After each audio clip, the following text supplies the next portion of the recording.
Hey everyone, Richard Metal Fan here, bringing you guys a new 2016 album review. And today we're going to be looking into the new album that came out today, right here. Yeah, as you can see, we're going to be looking into the new Carnifex album entitled Slow Death, which came out today through Nuclear Blast Records. Now, for for those of you who aren't familiar with Carnifex, they're a deathcore band from San Diego, California that formed in 2005. Then this and their new album Slow Death is the follow-up to 2014's Die Without Hope, which I thought was a really good album. I thought it was pretty much their best album to date and pretty much the best deathcore album I've heard in years. Now we are 2 years later with the new album Slow Death. Does this album pretty much follow in the same route as Die Without Hope? In my honest opinion, yes, it definitely has. This this album is pretty much almost like Die Without Hope Part Two. It pretty much follows along that same trend lyrically. You can definitely hear there's a lot of bit of the more of the blackened death metal or black metal influence, so as opposed to the previous album. And same thing with this album. And and I first heard this album. I mean, I first heard the first couple songs then, and I got this album today. Didn't even download it or listen to any leaks or anything. I actually got this album in the mail today. I pre-ordered it, and it came in the mail. And I listened to this a few times after I got home from work, and I was like wow, I wow, it's really good. I mean, the one thing to note about this album is the vocal work from Scott Lewis. I mean, Scott Lewis's vocals have pretty much had gotten better and better with each Carnifex album, but you could just tell by the insane lows that he does on this album, and just really just and growls just brutal, and just the his eerie high screaming is just insane. Just like how he does with the highs, his highs and lows are just gotten better with this album.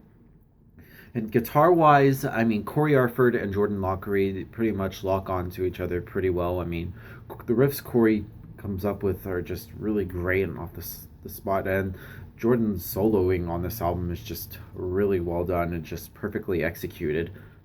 And the bass playing surprisingly is pretty audible on this album as opposed to previous Carnifex albums. You can hear the bass a little bit more from Fred Calderon, and the drumming from Sean Cameron, and who I'm sort of good buddies with. I mean, his drumming is just blast beats on this album are just all over the place.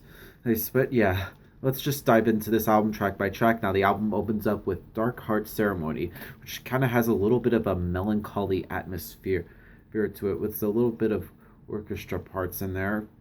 I thought it was a pretty good way to start off this album. And then we get into the title track, Slow Death, which pretty much has kind of a sludgy nature to it. It's just a very mid-tempo track with some insane blast beats. It's a pretty good song.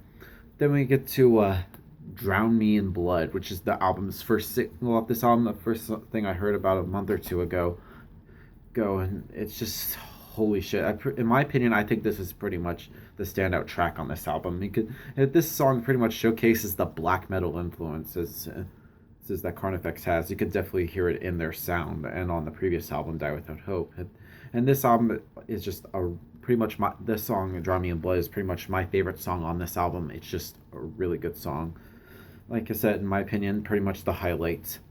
Then we get to the next song on the album, which is called Pale Ghost, which kind of leads into more of the riffy side of things, and it just has a very virtuosic solo. Oh, and it's just pretty good.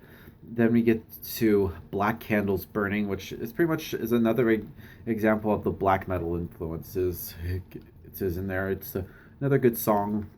And then we get to the sixth track of the album, which I think it's kind of interesting because it's called 6 Feet Closer to Hell, since it's track 6. Get it? But anyway, and the song is pretty much sounds straight up deathcore, or just from the riffs and just the drumming, but it's just done really well done, and it doesn't sound generic at all. It just kind of still has that deathcore stuff, but just God, they're just insane.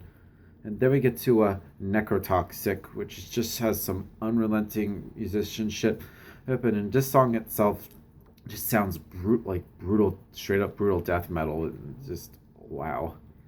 Then we get to Life Fades to a Funeral, which is kind of a sort of an instrumental interlude, kind of like an intermission of this album.